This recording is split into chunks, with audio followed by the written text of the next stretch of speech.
નમસ્કાર. અતુલ્ય આઈએસ અને Gujarat carrier academy તમારું સ્વાગત કરે છે. Welcome to Atulya IAS. હું ડૉક્ટર અતુલ સર તમારું બધાનું અભિવાદન કરું છું. ડીવાયએસઓ અને રેવન્યુ તલાટી આ બંને માટેની પ્રિલિમિનરી એક્ઝામિનેશન નજીક છે.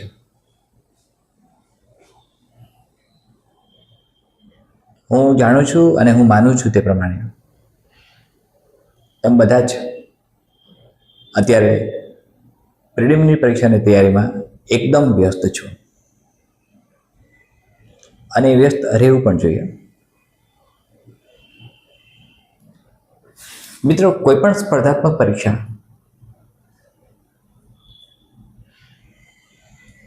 તમને સફળ ત્યારે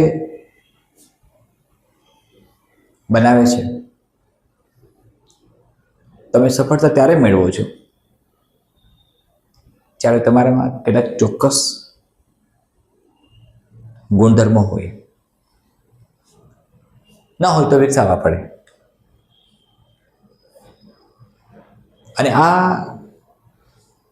ગુણધર્મો સામાન્ય ગુણધર્મો છે કે જે દરેક સ્પર્ધાત્મક પરીક્ષાર્થીમાં હોવા જોઈએ, ચાહે જીપીએસસીની પરીક્ષા આપતો હોય, ચાહે યુપીએસસીની આપતો હોય, કોઈ પણ આપતો હોય. તમે કદાચ એક મહાન ફિલોસોફર કાંટનું નામ સાંભળ્યું હશે. તેવું કહેવાય છે કે તેમના સમયમાં જ્યારે એ યુનિવર્સિટી તરફ જવા નીકળતા ત્યારે લોકો તેમની ઘડિયાળનો સમય કાંટ સાહેબના પસાર થવા સાથે મેળવતા અને એક અદ્ભુત વાક્ય પ્રચલિત થઈ ગયું. કદાચ કોઈની ઘડિયાળમાં 9:15 વાગ્યા હોય કે 9:30 વાગ્યા હોય અને કાંટ સાહેબનો સમય 9 વાગ્યાનો હોય યુનિવર્સિટી જવાનો, તેવું કહેવામાં આવે, set your watch, professor cannot be late. તો એક પંક્ચ્યુઆલિટી એટલે કે નિયમિતતા આ પહેલી વસ્તુ છે. એક ચોક્કસ સમય ચોક્કસ કામ થવું જોઈએ. એક રેગ્યુલર ઇન્ટરવલ સાથે રિધમેટિકલી એ ચોક્કસ કાર્ય થવું જોઈએ, તેનું અનુસંધાન થવું જોઈએ. એટલે સ્પર્ધાત્મક પરીક્ષાર્થી માટે સૌથી મહત્વની વાત આવતી હોય તો એ છે કે એના કાર્ય માટે પંક્ચ્યુઅલ હોવા જોઈએ. નિયમિતતા. સૂર્ય અને ચંદ્ર જેમ ક્યારે નિયમિતતા ચૂકતા નથી,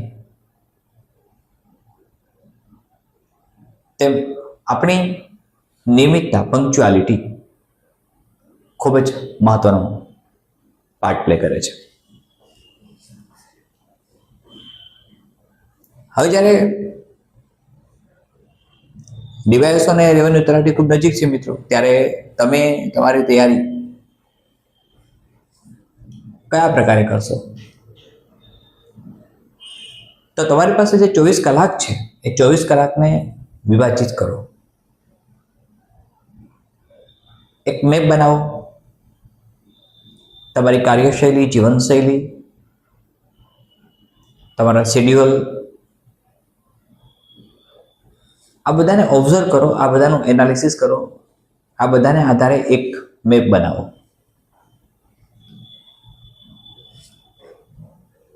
આ બધામાં એટલે કે 24 કલાકમાંથી તમે કેટલી કલાક તૈયારીઓ માટે આપી શકો છો, વાંચન અધ્યયન માટે આપી શકો છો, એ પણ નક્કી કરો. મર્યાદિત સમયમાં તમારે અમર્યાદિત કામ કરવાનું છે. એટલે પંક્ચ્યુઆલિટી, નિયમિતતા એ એની પ્રાથમિક શરતમાં આવશે. બીજી વાત આવશે સેલ્ફ રિસ્ટ્રેઇન, સ્વયં શિસ્ત, સ્વયં સંયમ. સંયમનો ખૂબ બ્રોડ આસ્પેક્ટ ફિલોસોફીમાં આપ્યો છે, એથિક્સમાં આપ્યો છે. અનેક પ્રકારના સંયમ હોય છે. વાણીનો સંયમ, વ્યવહારનો સંયમ,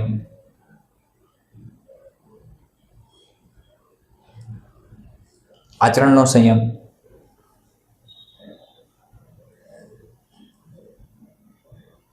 remember always 3 monkeys of Gandhiji. ખરાબ જોવું નહીં, ખરાબ સાંભળવું નહીં, ખરાબ બોલવું નહીં. તો આ 3 પ્રકારની જે ગાંધીજીએ વાત કરી એ તમારા આત્મસંયમ અથવા તો જેને આપણે એમ કહી શકીએ કે તમારી અંદરથી જ ઉદ્ભવતો એક એવો વિચાર છે જે તમને સંયમિત જીવનશૈલી સાથે સંયમિત જીવન પદ્ધતિ અપાવે છે. સંયમનો રિસ્ટ્રેઇનનો અર્થ એવો નથી કે આ ન જ કરવું. લિબરલાઇઝેશન એ જુદી વસ્તુ છે અને રિસ્ટ્રેઇન એ પણ જુદી વસ્તુ છે. અહીંયા વાત કરું છું સ્વયં શિસ્ત અથવા તો સ્વયં સંયમની. જે વ્યક્તિએ જાતે કરવાનું છે, નક્કી કરવાનું છે. એક સ્પર્ધાત્મક પરીક્ષાર્થી નક્કી કરી શકે છે કે મારે આ વસ્તુ નથી કરવાની. જે નથી કરવાની એ સંયમિત છે. નથી એટલા માટે કરવાની કે તેનાથી આપણને નુકસાન જાય છે, નુકસાનકારક છે આપણી કારકિર્દી માટે, સાથે આપણા વ્યક્તિગત જીવન સાથે, આપણા વ્યક્તિત્વ સાથે. સાયકોલોજીમાં વ્યક્તિત્વ શબ્દ પર્સોના પરથી આવ્યો, પર્સોનિફિકેશન. પર્સોના અને પર્સોનિફિકેશન ઉપરથી પર્સન શબ્દ આવ્યો, વ્યક્તિત્વ આવ્યું. કોઈ પણ વ્યક્તિનું વ્યક્તિત્વ 2 પ્રકારે બનતું હોય છે. એક જેનેટિક અને એક એન્વાયરમેન્ટના આધારે. જેનેટિકલી આપણને કેટલાક કેરેક્ટરિસ્ટિક્સ મળે છે, કેટલાક ફીચર્સ મળે છે. તમને મળેલી હાઈટ, તમારો દેખાવ, તમારો આઉટલુક, તમારો સ્વભાવ,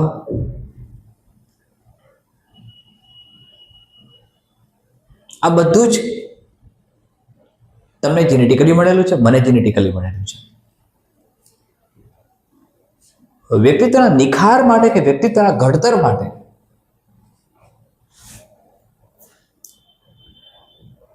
જીન્સ જવાબદાર છે. હવે સેકન્ડ ફેક્ટર એવું એન્વાયરમેન્ટ.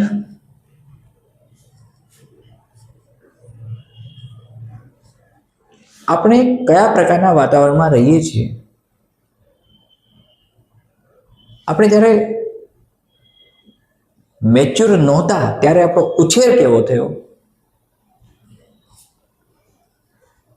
આપણું સોશિયલાઇઝેશન કેવું થયું, કયા પ્રકારે થયું, તેના આધારે વ્યક્તિત્વ બને છે. તો વ્યક્તિત્વ 2 પ્રકારે બન્યા, એક જેનેટિકલી અને એન્વાયરમેન્ટિકલી. એન્વાયરમેન્ટલી જે બને છે એ તમે ભણી ગયા છો. એમ schooling, family, friends, neighbours, society, જ્યાં પણ તમે વસવાટ કરો છો એ બધું જ, અથવા જેમની સાથે તમારું ઇન્ટરેક્શન મેક્સિમમ છે, મહત્તમ ઇન્ટરેક્શન છે, બધું જ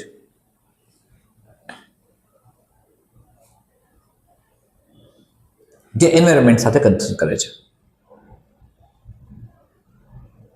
અને એટલે જ કદાચ વિવેકાનંદે કહેલું, give me 100 Nachiketas, I will change the world. Give me 100 Nachiketas, I will change the world. તો આ નચિકેતા કોણ? 100 નચિકેતા મને આપો, હું દુનિયા બદલાવી દઈશ. પંક્ચ્યુઆલિટી, રિસ્ટ્રેઇન, સંયમ. હમણાં જ મેં કહ્યું, વ્યક્તિત્વના ઘડતર માટે જેનેટિક્સ અને એન્વાયરમેન્ટ બંને જવાબદાર છે.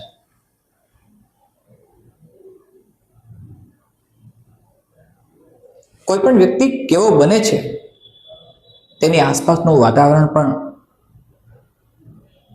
નક્કી કરી શકે, તેને નક્કી કરાવડાવી શકે.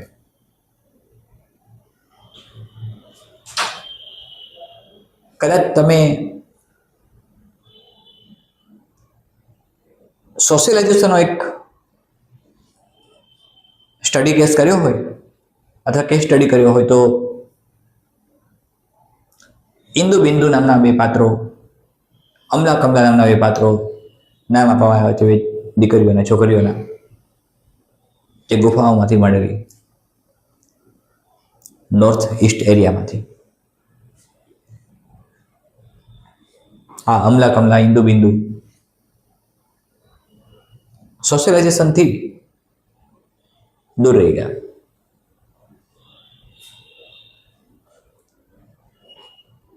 તો એક સોશિયલાઇઝેશન આવે છે, સામાજિકરણ.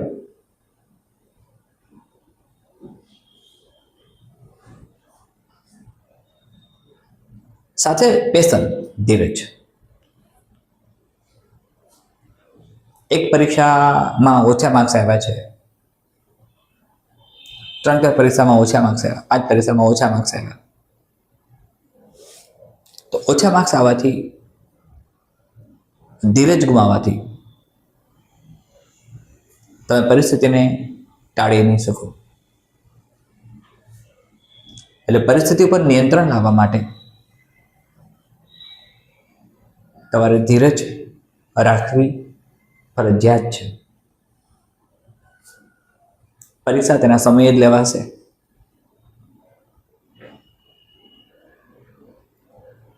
અને એકદમ ધૈર્યપૂર્વક પરિસ્થિતિને નિહાળવાની છે અને તેની સાથે એકોમોડેટ કરવાનું છે.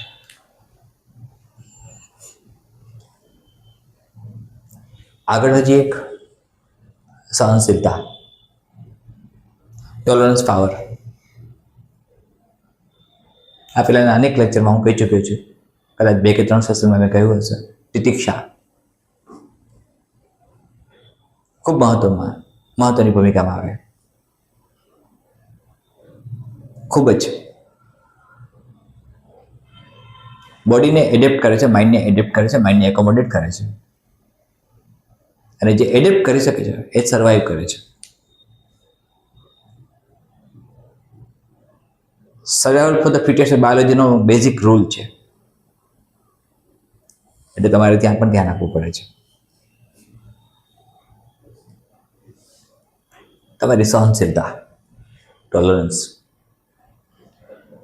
પરિસ્થિતિને સહન કરવાની શક્તિ.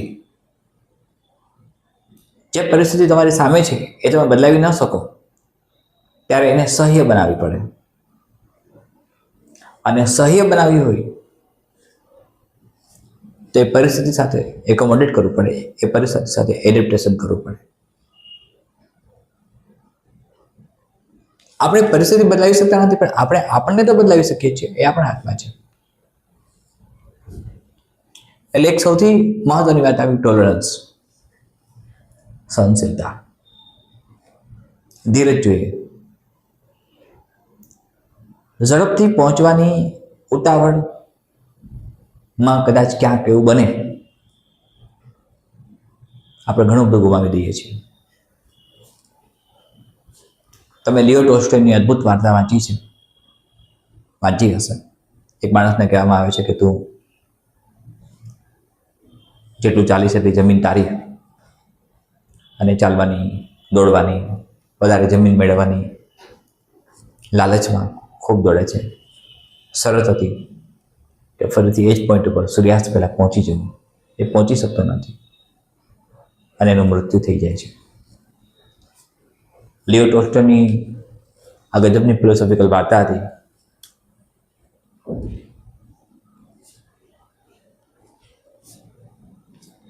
ફિલોસોફી વર્ડ જ મિત્રો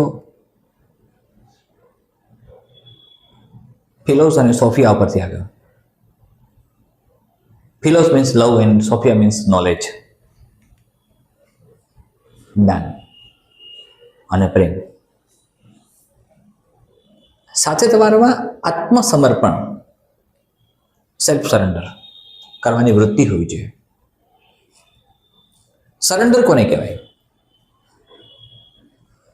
શરણાગતિ સ્વીકારી એટલે કયા પ્રકારની શરણાગતિ?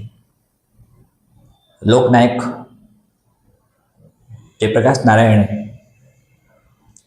ચંબલના ડાકુઓને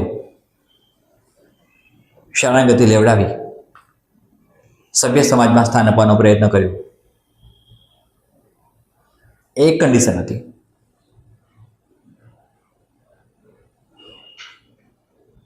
ચંબલ વિશે તમે ઘણો બધો અભ્યાસ કરી ચૂક્યા હશો જીઓગ્રાફીમાં, ચંબલ રિવર વિશે. હવે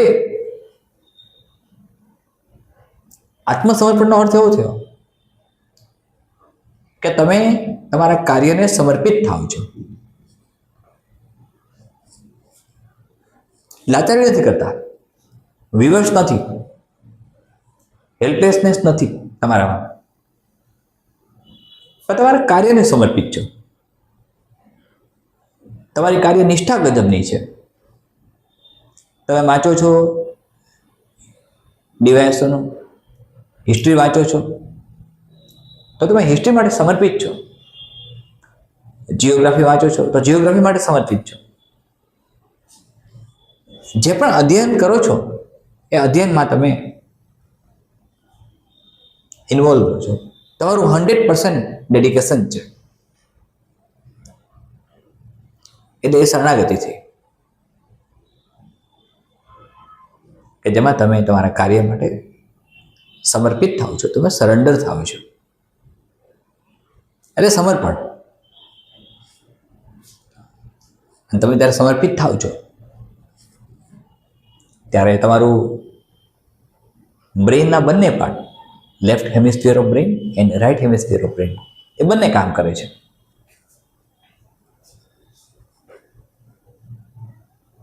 બુદ્ધિથી, વિવેકથી, ઈચ્છાથી અને સાથે સમજણથી કાર્યને સમર્પિત થવું, સરેન્ડર થવું. જિંદગીભરની ગુલામી કરતા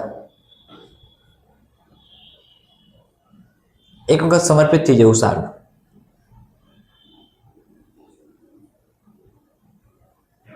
કારણ કે જેવું દેખાય છે બધું એવું નથી હોતું. જ્હોન મિલ્ટને પેરેડાઇઝ લોસ્ટમાં ગજબનું કહ્યું છે, it is better to reign in hell than to serve in paradise.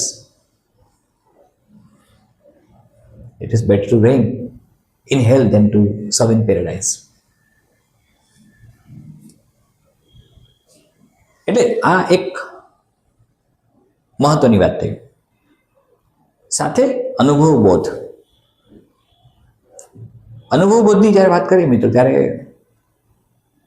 Gujarati સાહિત્યના અદ્ભુત લેખક, ચિંતક ચંદ્રકાંત બક્ષી સાહેબને ન ભૂલી શકાય. બક્ષીનામાં પાર્ટ 1, 2, 3 મેં એમને ઘણું લખ્યું છે આના વિશે. ઘણી બધી મીમાંસા એમણે આપી આ વાતની.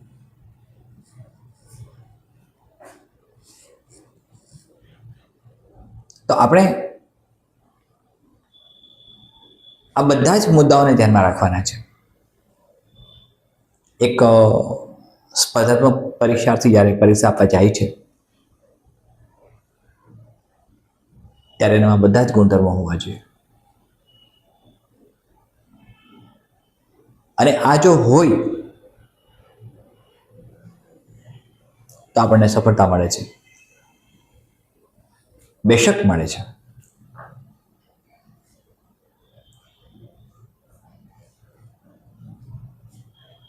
ઘણી વખત એવું બને મિત્રો કે એક નિષ્ફળતાથી આપણે હતાશ થઈ જઈએ,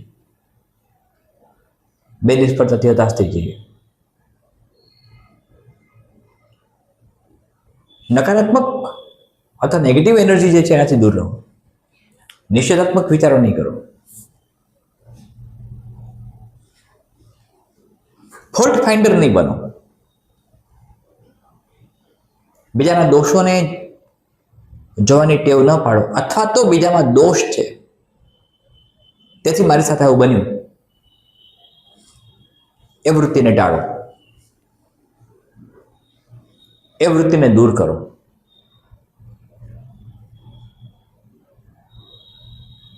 આપણે જ જવાબદાર હોઈએ છીએ. શંકરાચાર્ય ઘણા બધા ભાષ્યો લખ્યા છે. તેમાં એમણે ઘણું બધું આ બાબત પર કહ્યું છે. ભગવાન કૃષ્ણએ પણ ભગવદ્ ગીતામાં અર્જુનને કહી દીધું, તારો ઉદ્ધાર તું કર.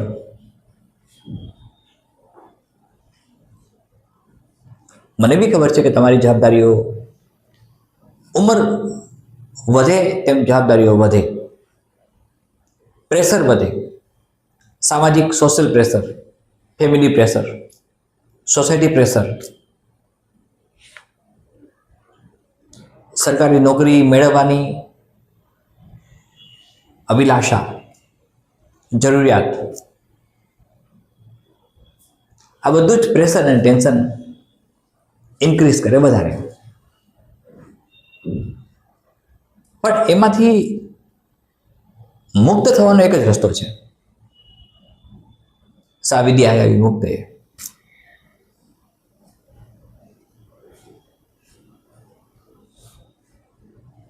તમારા કાર્યને સંપૂર્ણ સમર્પિત રહો.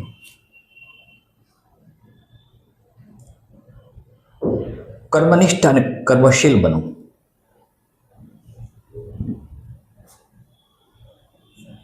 સમયને અનુસરો, સમયને અનુકૂળ બનો. સાથે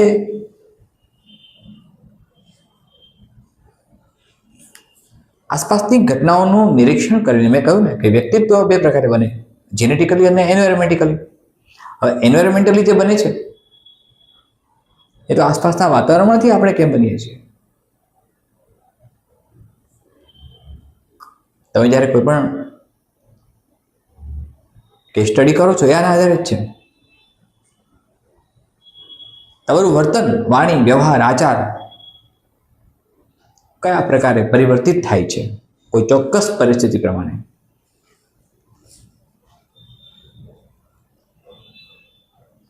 વેલ, તો આ બધી વાતને મિત્રો કરી એ એવા કોન્સેપ્ટમાં કરી છે કે તમે સમયનું મહત્વ સમજો છો, તમે કાર્ય સમર્પણને સમજો છો, તમે કાર્ય નિષ્ઠાને સમજો છો, તમે સહનશીલ બનો છો, તમે ધીરજ રાખો છો, ધીરજવાન બનો છો, ધૈર્ય તમારું તત્વ બને છે, સત્વ બને છે. તમે ઉતાવળ નથી કરતા, તમારી ઝડપ એટલી નથી કે તમને નુકસાનકારક હોય. ઝડપ નુકસાનકારક હોય મિત્રો.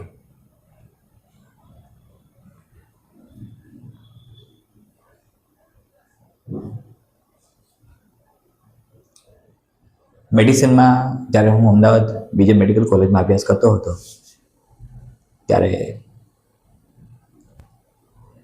જ્યારે ફાર્મેકોલોજી સબ્જેક્ટ આવતો, હજુ પણ આવે છે, ત્યારે એમાં વાઝો ડાયલેટર અને વાઝો કન્સ્ટ્રિક્ટર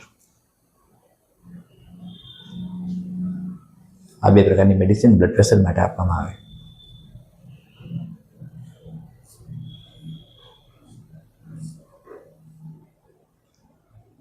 અતિશય ઝડપ નુકસાનકારક, તો અતિશય ધીમી સ્પીડ એ પણ નુકસાનકારક. હાઇપરટેન્શન તરફ લઈ જાય, એક હાઇપરટેન્શન તરફ લઈ જાય. હાઇપરટેન્શન એટલે બ્લડ પ્રેશર, તેના માટે વાઝો ડાયલેટર આપવી પડે. અને હાઇપરટેન્શન એટલે બ્લડ પ્રેશર ડાઉન થાય, તેના માટે વાઝો કન્સ્ટ્રિક્ટર દેવી પડે છે મેડિસિન.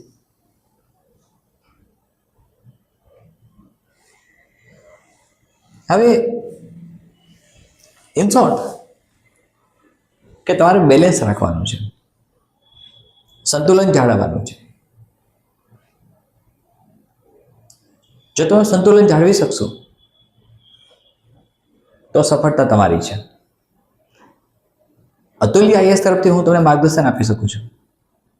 મેં તમને કહ્યું કે ડીવાયએસઓ અને રેવન્યુ તલાટીના માર્ગદર્શક સેશન્સ તમને નિઃશુલ્ક મળ્યા જ કરશે, સતત મળશે. તમારી ક્વેરી પણ સોલ્વ થશે. જરૂર પડે હું તમને MCQ ક્વેશ્ચન પેપર્સ પણ આપીશ મોડ્યુલર ફોર્મમાં, એ પણ નિઃશુલ્ક રહેશે. પણ તમારે તૈયારી કરવાની છે.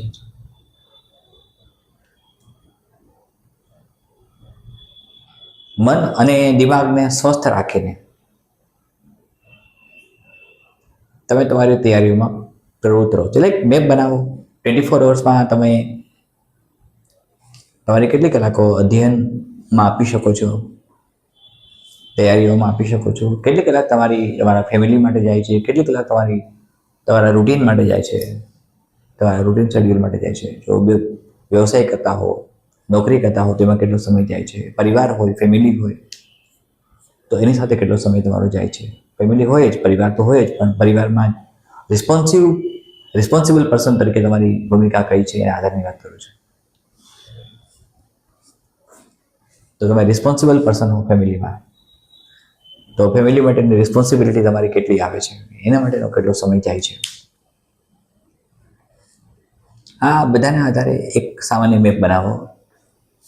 કેટલી કલાક વાંચવું જોઈએ એનો મેપ બનાવો. કેટલી કલાક અધ્યયન કરવું જોઈએ, કેટલી કલાક પ્રિપેરેશન કરવી જોઈએ, કયા પ્રકારના ટોપિક્સને હેન્ડલ કરવા જોઈએ, કઈ જગ્યાએ ક્યાંક જે કશું ખૂટે છે એને કેમ પરિપૂર્ણ કરી શકાય, એની પરિપૂર્તિ ઝડપથી કેમ થઈ શકે, એવું વિચારવું જોઈએ.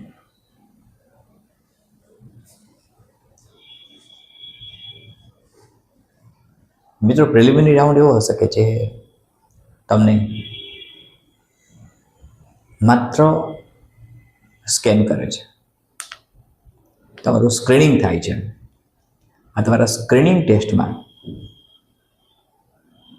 તમારે સફળ થવાનું છે, તો આગળનું સ્ટેપ આવે છે. એટલે મેં કહ્યું તમારામાં અલગ અલગ પ્રકારના આપણા ગુણધર્મો હોવા જોઈએ. અને આ જો આવી જાય, ન હોય તો એને વિકસિત કરો. જો પહેલી વખત પરીક્ષા આપતા હો તો ધીમે ધીમે એને ડેવલપ કરો. અનેક વાર આપી ચૂક્યા હો તો થોડું સંયમ અને ધીરજથી કામ લો.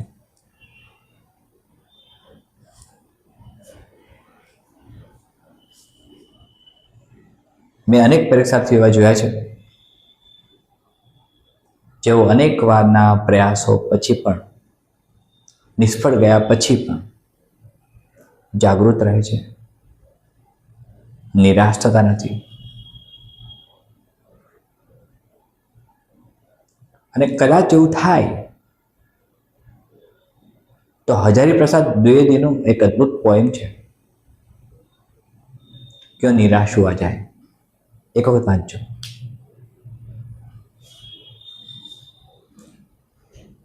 હતાશા અને નિરાશાને ખંખેરીને પરીક્ષા ખૂબ નજીક છે તો શું કરીશું, સમય ઓછો છે,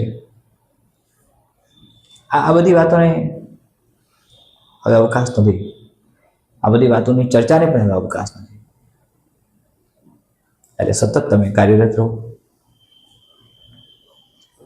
મિત્રો, એક સેશન કદાચ લાંબો થશે એવો લઈ લઈશ કે જેમાં તમને હું દરેક ટોપિકમાં, કન્ટેન્ટમાં, પ્રિલિમિનરીના ડિવાઇસનું જુદું કરીશું અને રેવન્યુ ચાર્ટિંગનું જુદું કરીશું.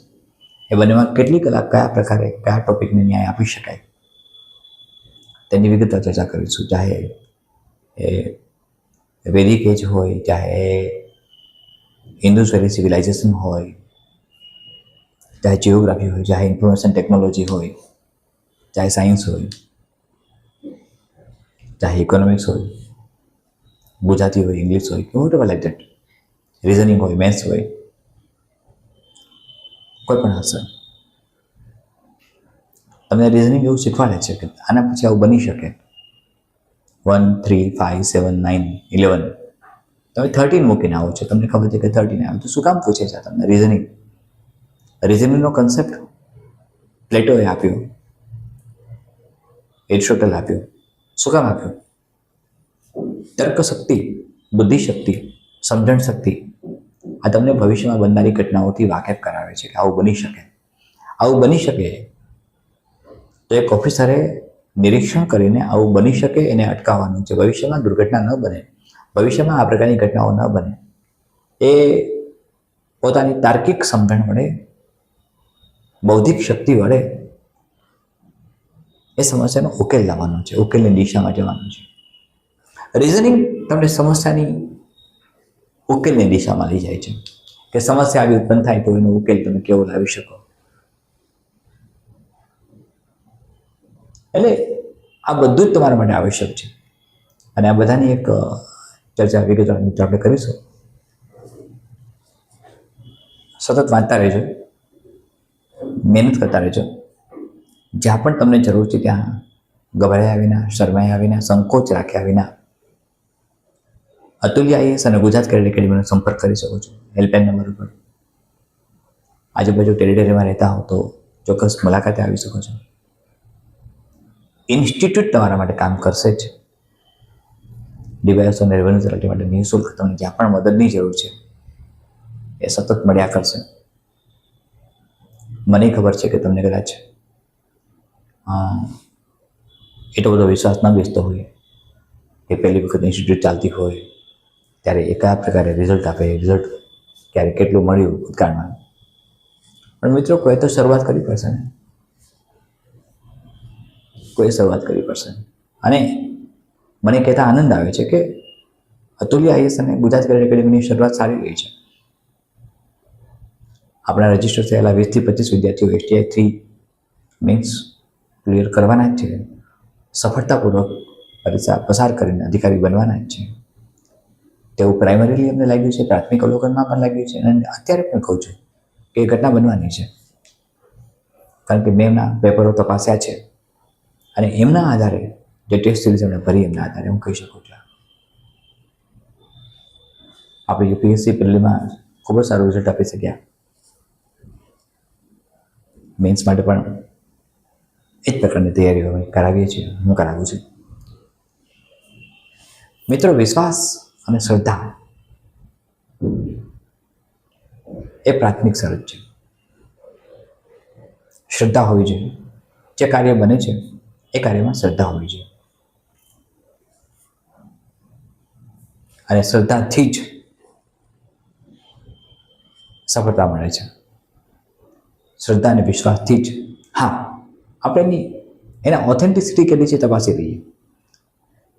કાર્યદક્ષતા, કાર્યક્ષમતા તપાસવી પડે. કોઈ પણ ઇન્સ્ટિટ્યૂટ, કોઈ પણ વ્યક્તિ જ્યારે માર્ગદર્શક બનતા હોય ત્યારે એમની કાર્યદક્ષતા, કાર્યક્ષમતા એ ચોક્કસ ધ્યાનમાં રાખવી જોઈએ અને એ સમજણ આવી જોઈએ કારણ કે ઇન્ફોર્મેશન ટેકનોલોજીના આ એજમાં તમે જાણો છો તેમ લાલચ, પ્રલોભન આ બધું સામાન્ય બની ગયું છે. અને મનુષ્ય મન છે, મારી જરૂરિયાત છે તો હું કદાચ કોઈ એવી લાલચ કે એવા પ્રવાહમાં આવી જાઉં, એવા પ્રવાહમાં આવી જાઉં, એ શક્ય બને ખરું. પણ આપણે એનાથી સચેત રહેવાનું છે. આપણે નક્કી કરવાનું છે આપણી બુદ્ધિથી, આપણી વૈચારિક સમજણથી, આપણી તાર્કિક શક્તિથી સાચું શું, ખોટું શું, સારું શું, ખરાબ શું, યોગ્ય શું, અયોગ્ય શું, મારા માટે કયું યોગ્ય, કયું અયોગ્ય, આ બધું જ આપણે આપણી તાર્કિક શક્તિ અને સમજણ શક્તિથી નક્કી કરી શકીએ છીએ. અને તમે લોકો તો ઓલરેડી મેચ્યોર છો સમજવા માટે. એક મિત્રો વેબિનારનું આયોજન થયેલું છે અને જે વિદ્યાર્થીઓ વેબિનારમાં જોડાવા માગે છે અતુલ આઈએસના, તે એમની વિગતો મોકલી આપશે એટલે એમને લિંક મળી જશે ઝૂમ એપ્લિકેશનની. તમે સતત મહેનત કરતા રહો, જ્યાં પણ તમને જરૂર છે ત્યાં અતુલ આઈએસ અને ગુજરાત કેડેટ એકેડમી તરફથી હું ડૉક્ટર અતુલ સર તમને વચન આપું છું કે અમે તમારી સાથે છીએ અને સાથે રહીશું. આપણી આ યાત્રા તમને યશસ્વી બનાવશે તેની મને ખાતરી છે. ફરીથી મિત્રો કાલે મળીએ છીએ. ધન્યવાદ.